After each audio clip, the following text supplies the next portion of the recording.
aqui nós temos agora um exemplo de uma impressora matricial, que é um outro tipo de impressora.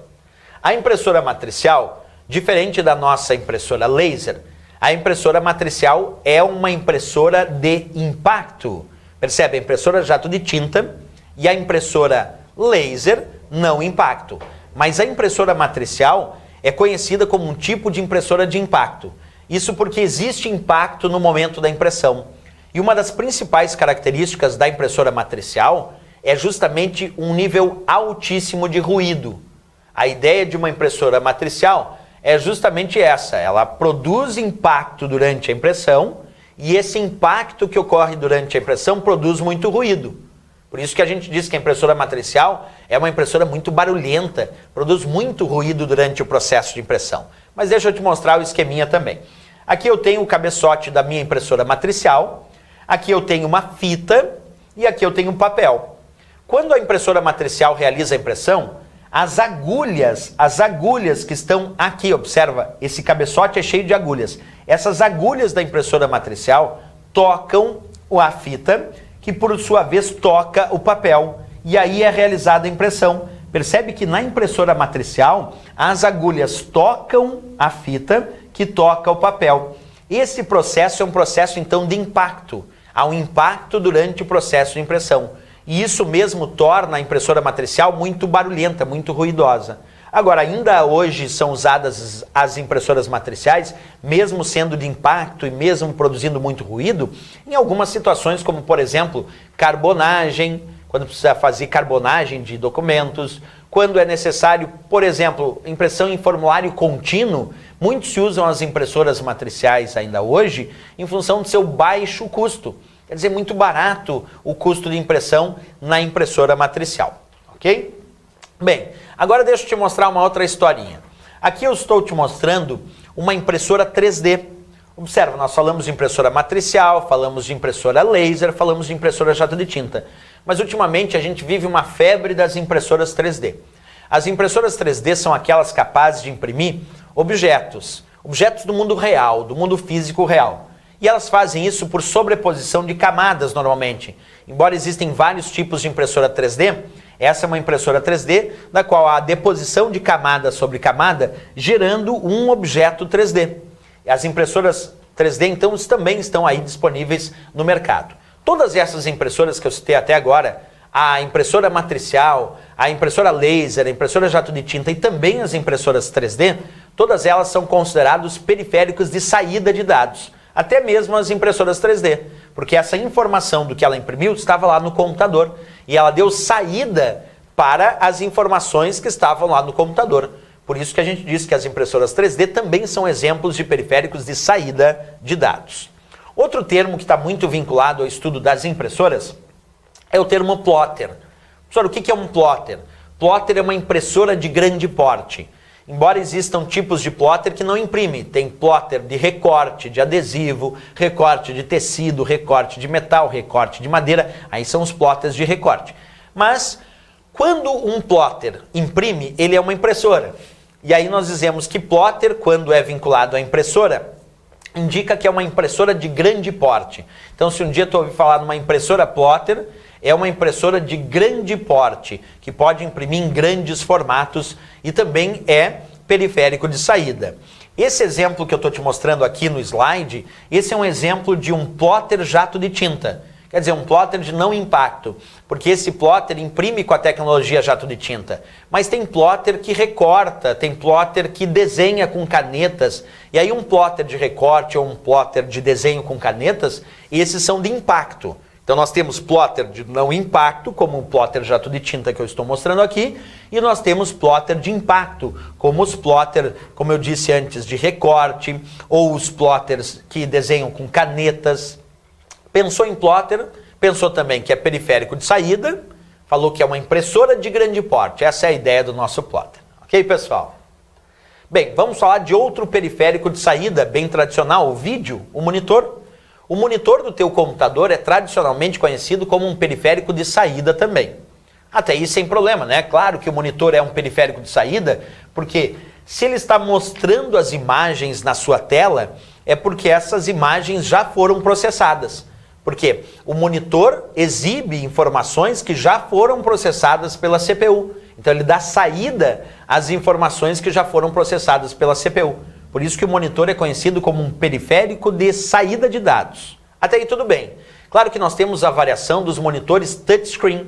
Se esse monitor for touchscreen, toque na tela, isso quer dizer, se eu tocar na tela para realizar algumas funções, então os monitores do tipo touchscreen aceitam a entrada de dados. Quando eu toco na tela, estou enviando informações para a CPU processar, mas também eles mostram informações que já foram processadas, já que é um vídeo, já que é um monitor. Então os monitores touchscreen, toque na tela, esses são considerados periféricos de entrada e saída simultaneamente. Mas quando é só monitor, bem, sendo só monitor, aí é periférico de saída. O tamanho dos monitores, o tamanho da sua tela, é medido tradicionalmente em polegadas. Mas isso se refere ao tamanho da tela, não à resolução da tela. A resolução da tela de um monitor, essa é indicada em pixels. Observa, o tamanho da tela é medido em polegadas, mas a resolução da tela é medida em pixels. Pixels são os pontos que formam uma imagem digital. E aí tem que diferenciar muito em prova, porque às vezes ele pede a questão sobre qual é a forma de medir o tamanho da tela, que é em polegadas, e a forma de medir a resolução da tela, que é em pixels. Como aqui no exemplo, né? 1024 por 768 pixels. E isso é um indicativo de resolução da tela. Então tem que diferenciar polegadas para tamanho da tela e resolução é a indicação em pixels. Nós temos várias tecnologias no mercado para monitores. Existem, por exemplo, os monitores CRT, LCD, plasma, LED, OLED, OL. Tudo isso são tecnologias para produção, para construção de monitores de computador. Vamos observar exemplos então. Aqui eu tenho um monitor chamado CRT, aquele grande, volumoso, que ocupa normalmente bem mais espaço, que é pesado, justamente porque tem esse tubo. O monitor CRT é o monitor tubo de raios catódicos. Isso quer dizer que ele tem um tubo que serve para gerar, através de um feixe de elétrons, as imagens que vão aparecer na tua tela. Esses monitores do tipo CRT são bem antiquados. A gente diz, monitor antiga, mas ainda existem. Então ainda é necessário lembrar do que significa o termo CRT. São os monitores tubo de raios catódicos. São periféricos de saída, é claro, embora eles também possam apresentar a tecnologia touchscreen. Muita gente acha que monitor CRT, por ser antigo, pesado, bem, que não poderia ser touchscreen, mas sim, pode ser também. Nós podemos ter monitores CRT do tipo touchscreen, do tipo toque na tela, e aí seria periférico de entrada e saída simultaneamente. A princípio, é periférico de saída. Outra tecnologia para a criação de monitores, para a fabricação de monitores, é a tecnologia LCD, a tecnologia do cristal líquido. Os monitores do tipo LCD são mais finos, mais leves, mais fáceis de transportar. Então, monitor LCD, monitor de cristal líquido. E a outra tecnologia que também a gente tem são os monitores do tipo plasma, que é uma tecnologia também usada para a construção de monitores, como a gente observa aqui nessa imagem, certo? Então, plasma também é uma tecnologia para a produção de monitores e também tem a mesma ideia, pode ser touchscreen, pode ser periférico de entrada e saída, mas a princípio, quando é monitor, mesmo sendo de plasma, a princípio é periférico de saída. Tem que indicar na prova que é touchscreen, que é toque na tela. Aí sim, nesse caso, tu poderia considerar periférico de entrada e saída simultaneamente, ok? Temos também os monitores LED ou OLED. LED é uma tecnologia para a produção de monitores. OLED significa LED orgânico.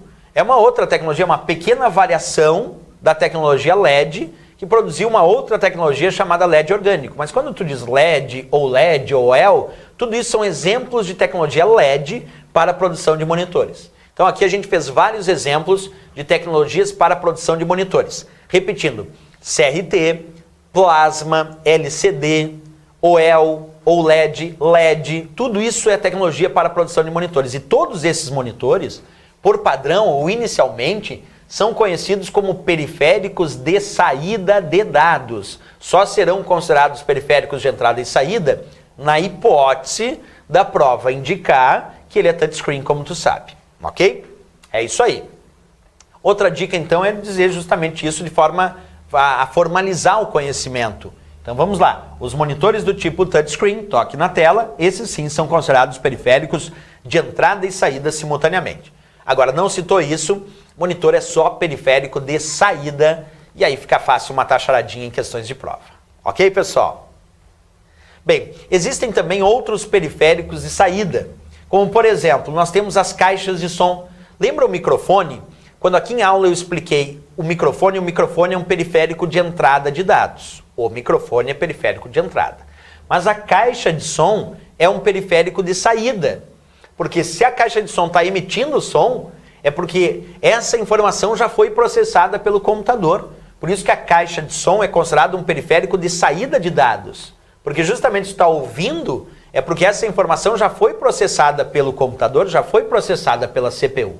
Então, caixa de som é periférico de saída de dados também. Outro exemplo, esses projetores multimídia também são considerados periféricos de saída de dados. Porque se ele está exibindo as imagens, é porque está projetando essas imagens, é porque elas já foram processadas pelo computador. Então, os projetores multimídia também são considerados periféricos de saída de dados, assim como a própria caixa de som que eu acabei de identificar aqui.